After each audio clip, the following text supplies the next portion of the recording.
What's going on, everybody, and welcome back to Comic Breakdown. If you guys are new to the channel, do me a favor and hit that sub button, hit that notification bell, make sure you're not missing any of the awesome content that we have coming out. Now, with this video, we are jumping back into the relaunch of X-Men with issue number 5. And if you haven't been keeping up with the relaunch, go ahead, check out the link in my description as well as the top of this video. It will get you completely caught up on everything going on in this line. But over the course of the last 5 issues, what we are seeing is Earth being attacked by forces from all over the place. With the X-Men being newly formed, they have not been able to stop for much of a day to get any kind of breath, because they are getting attack after attack after attack. And the newest foe to make his arrival is none other than Dr. Stasis himself. And so with that being said, let's dive into this breakdown. Alright gang, so as we dive into issue number 5, we are picking up with the X-Men getting their butts freaking kicked. And that is at the hands of the Reavers. Because in this new Krakoa era, they have been made anew. They were mercenaries and soldiers who had been injured while trying to kill mutants. Recruited in Madripoor and enhanced with the latest close quarters combat technology. And today they have been hired by autocratic forces in Mexico to disrupt elections. And the X-Men arrive trying to oppose them. Unfortunately, for all of our mutant heroes of Krakoa, the Reavers came prepared for their arrival, and they are using non-lethal, fast-acting tranquilizer darts that interfere with the X gene. And with most of the X-Men down on the ground, we have Sunfire being one of the last individuals to be standing up. And with him going to use his abilities trying to burn the Reavers, he gets a shot in the back of his neck.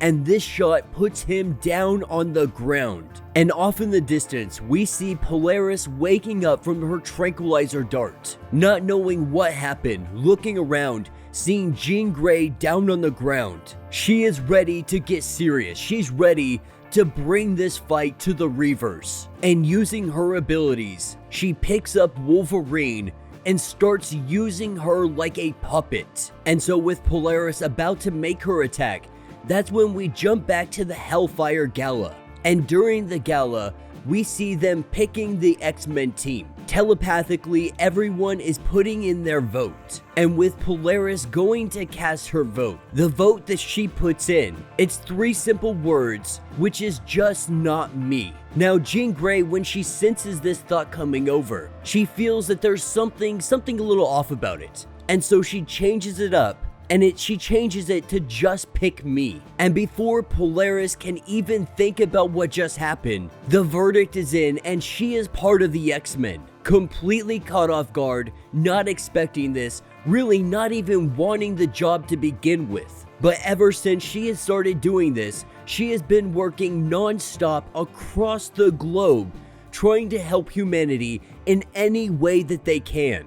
For example, on Monday, she helped when a nuclear reactor was melting down. Taking this reactor, being able to control it, being able to contain it, her and the X-Men, they took the ship up into space. Going right outside the sun, they are dumping this reactor into the sun. On a Tuesday in Central Park, they find themselves battling against all kinds of different odds. And what Polaris finds herself up against is some kind of mutation between a seal and a terrier. Not only that, there appears to be a little camera sitting on it. Someone has been watching them. That someone is Dr. Stasis. And so that's what brings us to current day. We can only assume that the Reavers had been sent by Dr. Stasis, really just testing their defenses, seeing exactly how they operate. And at this point, the Reavers do believe they have the upper hand.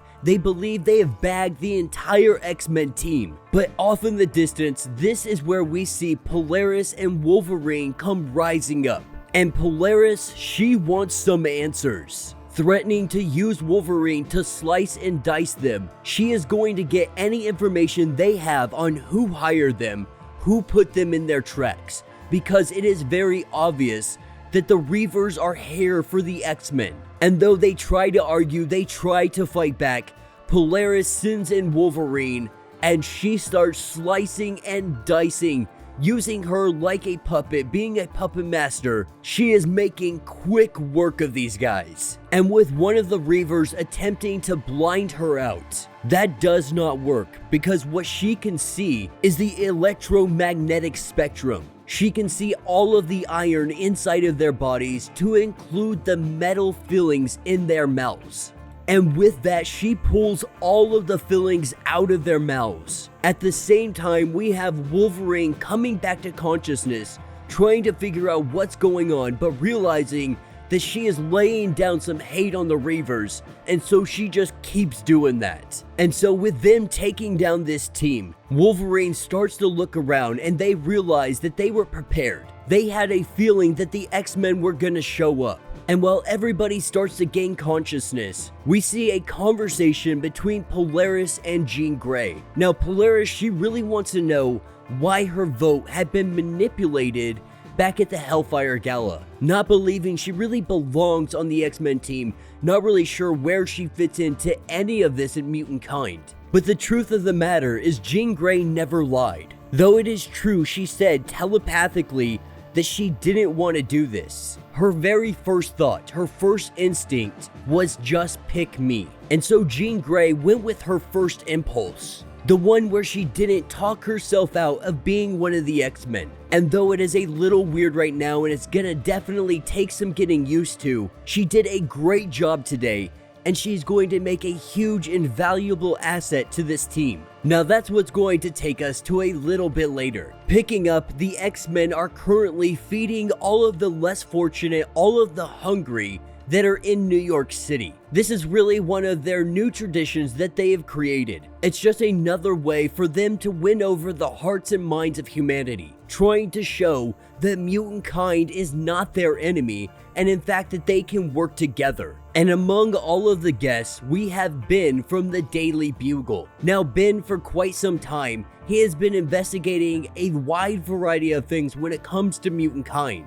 But recently, he was given some information that could expose what the X-Men, what mutant kind has been doing on Krakoa. He came across information that Cyclops had died at some point in time, yet he is still standing here. Which means Ben understands that they have made some kind of resurrection. They figured out how to stop death. Now, he doesn't understand all of the very in particulars to this, but at the end of the day, he understands that they beat death. And so because of this, he goes and he takes Cyclops and he pulls him to the side. And he lets him know exactly this. He lets him know that he has come into information learning that Cyclops did in fact die. There is no ifs, ands, buts about that, and yet he is still standing right here.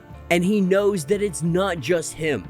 He knows that Nathan Summers, Jumbo, tons of other individuals that he can't confirm yet. But he also lets him know that he had the story already and cards on the table. He thinks that their enemies do as well. But he also lets him know that this is probably the biggest story in over 2,000 years. Because this doesn't just give them a nation, this gives them dominion over all of humanity. And he lets him know that he hasn't completed writing this article just of yet, but he's going to give Cyclops a day or two to make any kind of comments that he would like before he goes public with all of this information. And that is where this issue will end. So let me know what you guys think down in the comments. You know, I've been talking a long time since I started covering all of the X-Men comics about how they are building at such a high rate. I feel like it is inevitable for the small things to really be the downfall of their nation.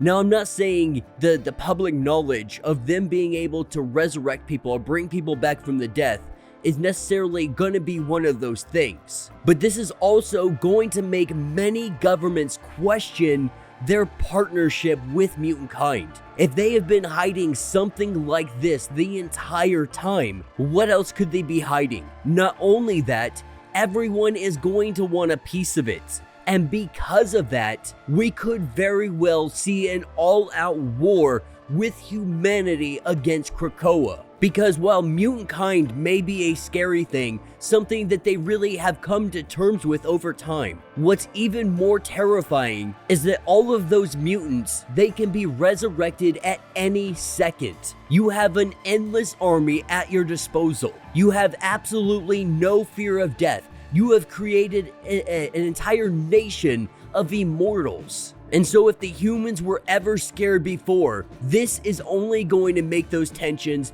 10,000 times worse. And so this is just another one of those pillars that's going to be knocked down. One pillar of many that is holding up the nation of Krakoa. And what we are seeing is one at a time, these pillars getting knocked down. And it feels almost inevitable at this point that we have the downfall of all mutant kind. That this mutant nation, this experiment, it is going to fail. And according to Cable, it does fail. At some point in time, the nation of Krakoa, it falls apart. We just don't know when that'll happen. We don't know how it will happen, but we know it definitely will happen. But yeah, let me know what you guys think down in the comments. If you have not yet, do me a favor, hit that sub button, hit that notification bell, make sure you're not missing any of the awesome content we have coming out, and until the next breakdown.